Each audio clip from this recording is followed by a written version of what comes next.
यह बात 1990 की है। वंशिका उस दिन पहली बार अपने नए हॉस्टल में रहने को आई थी। वैसे वो ऋषिकेश में रहती थी, पर उस समय वहाँ ज़्यादा सुविधा ना होने की वजह से देहरादून के एक गर्ल्स कॉलेज में एडमिशन लिया और साथ में उसी कॉलेज के हॉस्टल में रहने लगी। और वो जिस हॉस्टल में रहने आई थी, उस हॉस्टल के बच्चों का कहना था कि यहाँ कई सारे भूत रहते हैं, क्योंकि उनका जो ये हॉस्टल था वो एक कब्रिस्तान के ऊपर बना हुआ था।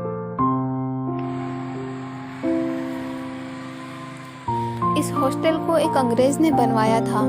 उसे वहाँ कहीं अच्छी जगह नहीं मिली थी, इसीलिए उसने वहाँ के एक पुराने कब्रिस्तान के ऊपर ही कॉलेज और हॉस्टल बनवाया था।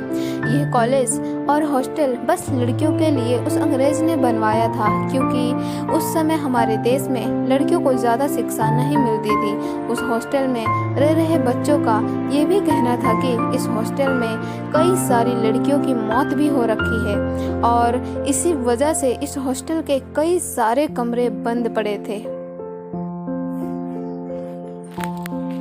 वंशिका उनकी बातों को ज़्यादा गंभीरता से नहीं लेती, क्योंकि उसे भूतों पर बिल्कुल भी विश्वास नहीं था। पहली ही रात वंशिका जब रात को सोने गई तो उसने अपने बालों को बांधा नहीं और अपने बालों को ऐसे ही खुला छोड़ दिया। कहते हैं लड़कियों को कभी भी रात को अपने बाल खुले नहीं रखने चाहिए। वंशिका देखने में बड़ी ही सुंदर थी और उसके बड़े बड़े बाल उसकी उस सुंदरता को और बढ़ाते थे। वंशिका उस रात सो ही रही थी, तभी उसे ऐसा लगता है कि कोई उसके बालों पर अपना हाथ फेर रहा हो। वंशिका सोचती है उसकी मम्मी होंगी, इसीलिए वंशिका बोलती है, अरे सोने दो ना मम्मी।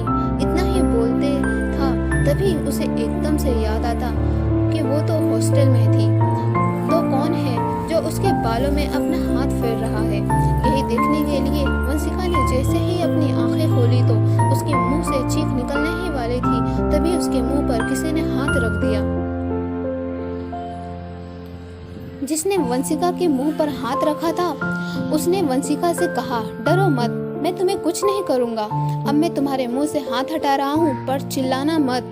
पहले तो वंशिका उसे देखकर डरे जा रही थी, क्योंकि वह आदमी काफी बड़ा और भयानक सा था।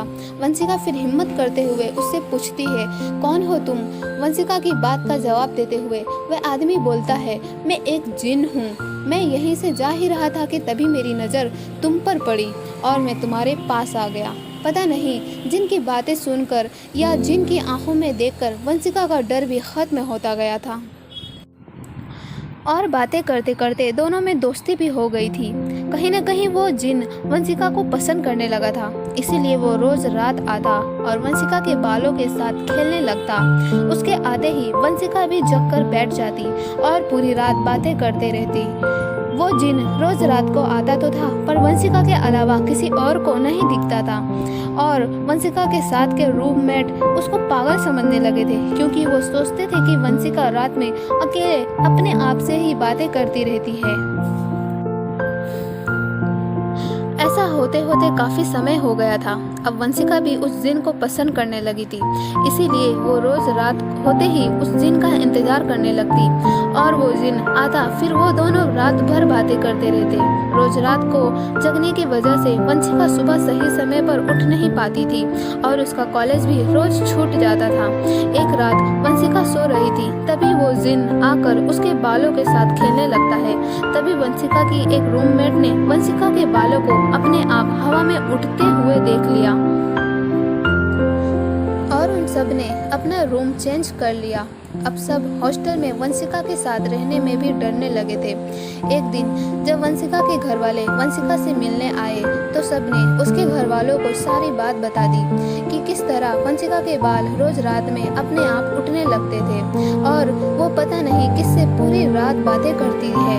उसके घर वाले सारी बात को समझते हुए वंशिका के पूरे बाल छोटे छोटे करा देते हैं। वंशिका तो अपने बालों को नहीं कटवाना चाहती थी, क्योंकि उसे पता था उस जिन को उसके बाल सबसे ज़्यादा पसंद थे। इसीलिए वो कटवाने से मना करे जा रही थी, पर उसके घर वालों ने जबरदस्ती उसके बाल छोटे करवा दिए।